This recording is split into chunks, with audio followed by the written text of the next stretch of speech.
mentality, like to be about your team. What's the most satisfying thing about playing basketball other than just, having individual performances? I mean, it's got to be winning, I think when you win, I think I scored like a couple times, more than 50. We lost every time, and I think this is the first time I scored 50, but then we won, so it's a good feeling. While flipping through NBA games last night, I stumbled onto this wild showdown between the Nuggets and the Clippers. It's hard to fathom. Jokic, 3-time MVP, a champion. Now, at this point of his career, he's playing the best basketball of his life. He turns 31 in February, and it feels like he continues to get better every year of his career in some way. And at this point, I think he also has, on paper, the best overall roster of his career. I just feel privileged to watch this guy. He is, at least in my lifetime, the greatest offensive player that I've ever seen. He has literally no holes. There are no holes. Nothing. He's an elite three-point shooter, elite offensive rebounder, elite post player, elite decision maker, elite at attacking from a face-up position, elite at literally everything except he doesn't finish lob dunks. But that's about it. He doesn't need it. Sitting at a tight 39-35 heading into the second quarter. It already felt like one of those games where somebody was cooking, so I checked the box score, and wow, I was not ready for what popped up on my screen. Nikola Jokic sitting there with 25 and 6 in the first quarter had me thinking my screen glitched, so I looked again, and nope.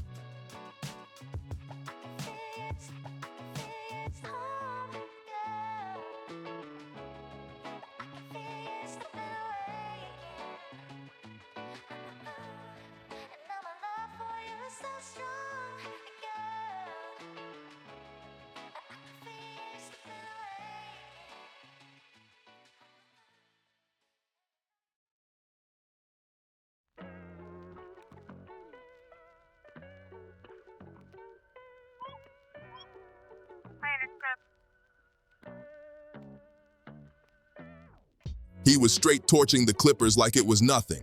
By the end of the third, the Nuggets had already tucked the Clippers in for the night, and Jokic barely even touched the floor after that, casually walking away with a smooth 55, 12, and 6, like it was just another evening stroll. What is your goal? Your goals for your career? I don't think so much about that, but everybody loves playing NBA. Maybe some big EuroLeague club, something like Barcelona, Real, Panathinaikos, something like that big. I don't know, but NBA is NBA. The wildest part wasn't even the numbers themselves, but how Jokic made the whole thing look effortless, like he unlocked some cheat code and didn't bother hiding it. It really makes you wonder, has Nikola Jokic actually cracked the whole game of basketball? Game score is basically this wild stat that scoops up everything a player does on the box score: points, rebounds, assists, steals, blocks, efficiency, the whole package, and compresses it into one loud number that tells you exactly how heavy a player impacted the game. The more a player produces and the cleaner he does it, the higher that number rockets up. It's like a cheat sheet that shows who was really running things out there. We're talking hundreds of players stretching across 20 years of NBA hoops, and these right here are the top 100 seasons based on that stat. KD in 2010 pops up at 85th, dropping numbers that still hit hard today. Chris Paul in 2008 slides in at 81st, putting on a masterclass in control.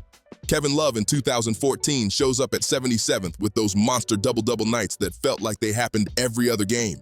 By the time you hit the 50s, you're already standing in MVP territory with LeBron's 2014 campaign and Steph's 2016 flamethrower season shaking up the whole league.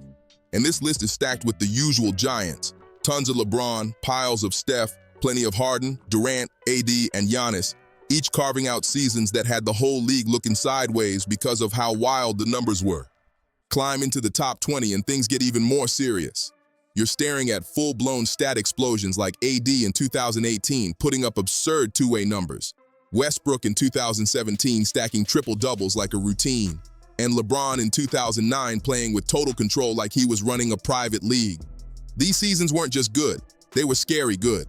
But once you crack the top 10, you see something even crazier. 3 names repeating over and over like they own the place. Luka, Jokic, and Giannis are all over that section, dropping seasons so heavy they basically turned that area of the chart into their personal territory.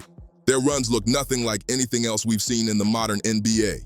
And check this out. An average game score above 27 has happened only once in league history, and Nikola Jokic did that just last season. But this year, Shea and Luka are pushing toward making more history of their own, while Giannis was on track for an NBA record season with a game score creeping toward 30, a number that would have sounded impossible not long ago. At least, he was on track, until Nikola Jokic decided to flip the whole league upside down again with a wild average game score of 32.64 this season. Even when you stack his numbers next to the greatest seasons of the entire 21st century, Jokic is operating in a whole different zone, like he's floating above the game. What he's doing right now, those video game numbers, that one-on-one skill set, and the calm way he makes it all look, is completely unheard of. He's doing things that don't even seem real anymore. Nikola Jokic is once again showing everyone why he might be the most impactful player in the entire league. People were calling his season start slow, saying he was only putting up a light 20, 14, and 10 through the first 5 games, which is wild because most players would dream of numbers like that. But Jokic clearly heard all the talk and decided he was done playing gentle. He started firing away again. 6 games into this new wave, the Nuggets haven't dropped a single game, smashing teams by an average of 15 points, and Jokic himself is dropping 36, 12, and 11 like it's a walk in the park. And honestly, I've come to my own realization. I truly think Nikola Jokic has solved basketball because it's not just what he's doing, it's how he's doing it. Wednesday night wasn't just another Jokic masterclass. He put together one of the most efficient 50-point games ever. But the shocking part is how easy he made all of it look. It didn't matter what the Clippers tried.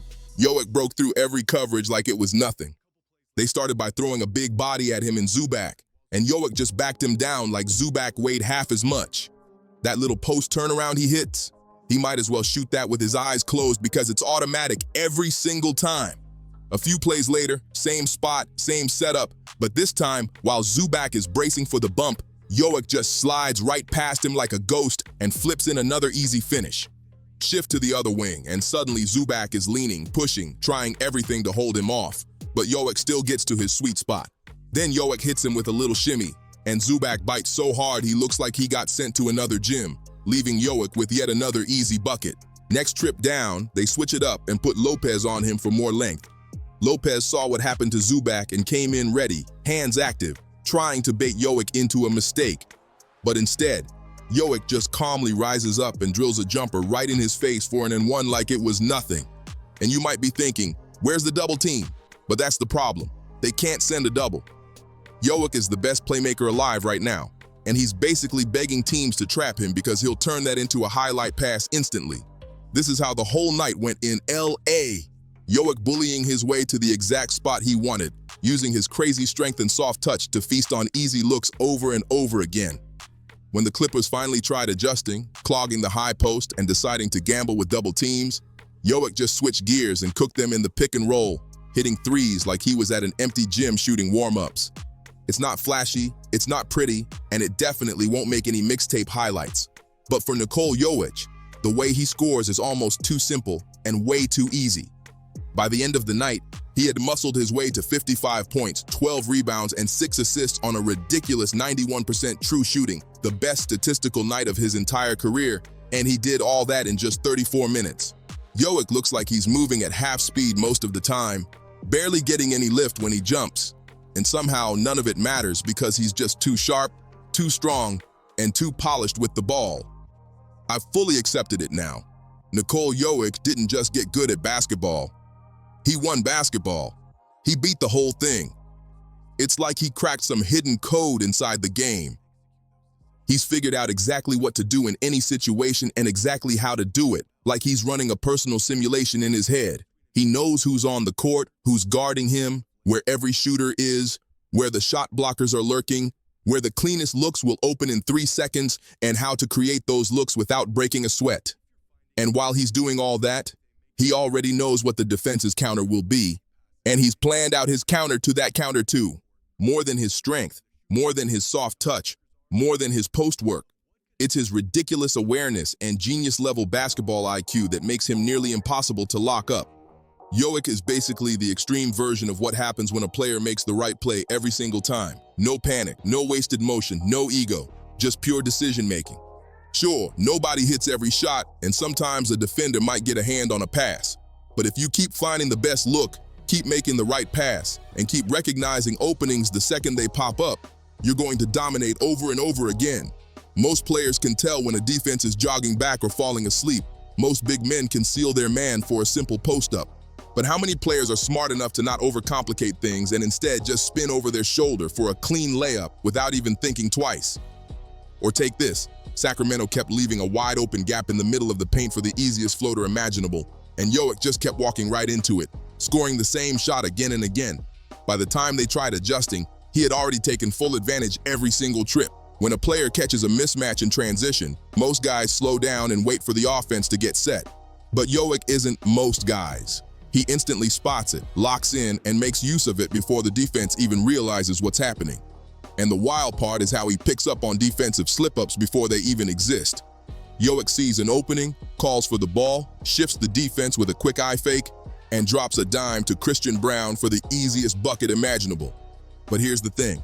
Jokic already knew Brown would be open the moment he saw the defender trailing 5 seconds earlier. He notices the coverage, calls for the ball on cue, recognizes that the Kings are locked into man defense, and then uses a fake pass to the corner to freeze the help defender. That tiny look holds the entire defense in place, giving his teammate the simplest 2 points of the night. This is what makes Jokic so dangerous. He keeps everything clean and simple. Think about how many of his buckets come from tip-ins, putbacks, or easy rolls to the rim where he keeps the ball high and just drops it in. Sounds simple, right? But that's what makes it so unreal, because a lot of big men struggle to read this action. Knowing when to float the ball, knowing how the defense reacted the last time he ran the same play, knowing when to speed up and when to slow down, it's the difference between a relaxed 7-foot floater and a difficult layup through traffic. And Jokic reads those moments instantly. One of the quickest ways to spot a player with real basketball smarts is by watching how fast they make decisions and how little energy they waste doing it. It's about knowing which plays to make, which plays to skip, and grabbing every little gap the defense gives you without forcing anything. And right now, there's no one in the league more decisive with the skills to match those decisions than Nikola Jokic. He doesn't rely on superhuman athleticism. He can't jump over defenders. He's not outrunning guards, and he's not towering over centers with some crazy wingspan. His size and length are pretty standard for his position. Instead, Jokic dominates with this rare mix of soft touch, brute strength, smooth footwork, and razor-sharp basketball intelligence. That blend has turned him into the most impactful offensive force the game has ever seen. His greatest gift, the one inside his head, is impossible to measure directly, but people are trying. Crafted NBA created a metric to track basketball IQ using things like spatial awareness, tactical decisions, and playmaking vision to grade how smart a player's actions actually are on the court. And the craziest part? The highest basketball IQ score in the entire NBA belongs, of course, to Nikola Jokic. Even though his box score numbers are wild, Jokic's true value shines even brighter in advanced metrics. Here are the top 50 players this season according to Box Plus Minus, a stat that measures total impact. These numbers shift during the early months, but we're already close to the point where players start settling into their real spots. For example, Brunson's sitting at 31st, Jaylen Brown's at 25th, K's at 20th, Steph is holding 13th, and Wemby's chilling at 9th. And at the very top, you've got Luka Doncic, Giannis Antetokounmpo, and Shai Gilgeous-Alexander, 3 stars having unbelievable seasons. A BPM above 11 is legendary territory, with only about 20 seasons in NBA history ever hitting that level. LeBron himself has only had 3 seasons over 11, and those 3 guys right now are already playing inside that tier. But then, far beyond everybody else, there's Nikola Jokic, way off to the side with a box plus minus of 20.8. This isn't a typo. This isn't a graphic glitch. This right here is Nikola Jokic, operating in a zone that doesn't even look real anymore.